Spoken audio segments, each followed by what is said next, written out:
We've already configured R1 with global IPv6 addresses.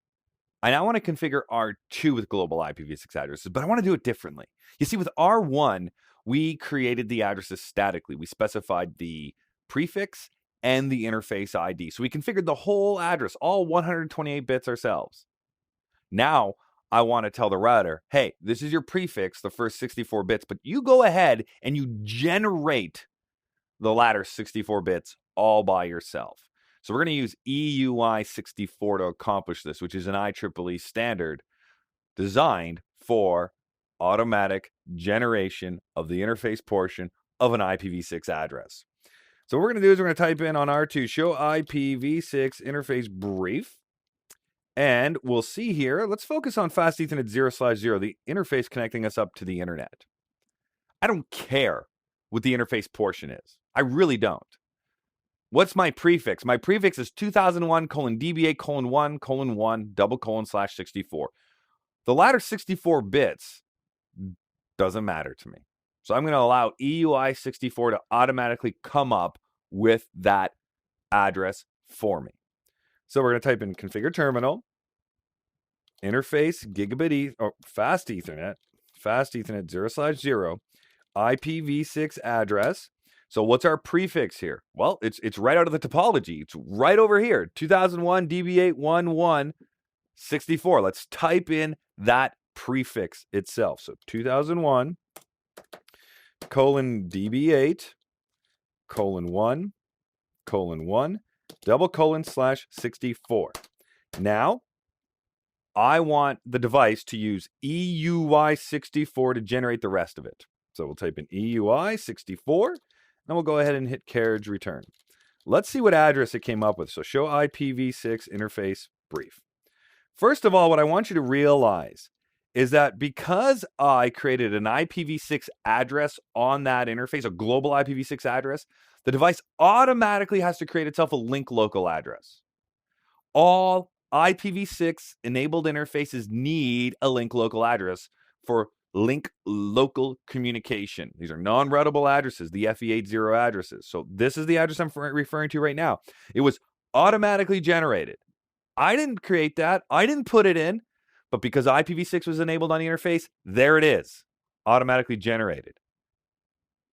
Likewise, my global address is there, and there's the complete global address. Let's look at the output right now of show IPv6 interface fast Ethernet 0/0.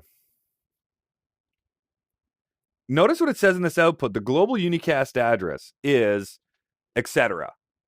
But what I really want you to focus on is the far end. Way down here.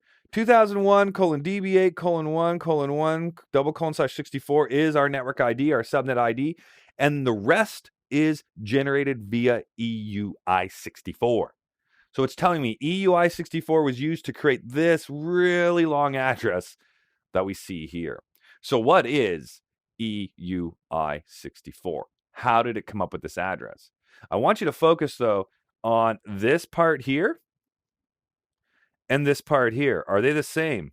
C802BFFFE64. Yes, they are.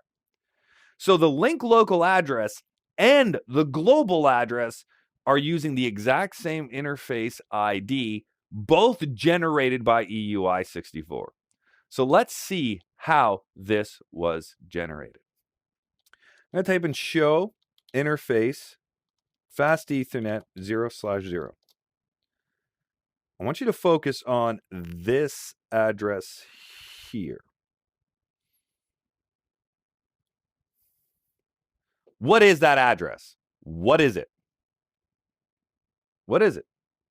What are we looking at here? That's right, it's the MAC address. It's the MAC address of fast Ethernet 0/0.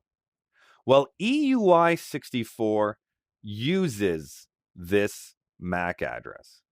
That's right, it uses the MAC address. How is it going to use the MAC address? Well, it's going to take it and split it in two. Why does it have to split it in two? Well, first of all, how many bits is this address? It's 48 bits. How many bits do we need for the interface portion of an IPv6 address? We need 64. So we are short 16 bits. So instead, we break it in half. So here's our first half, and here's our second half. So what do we do?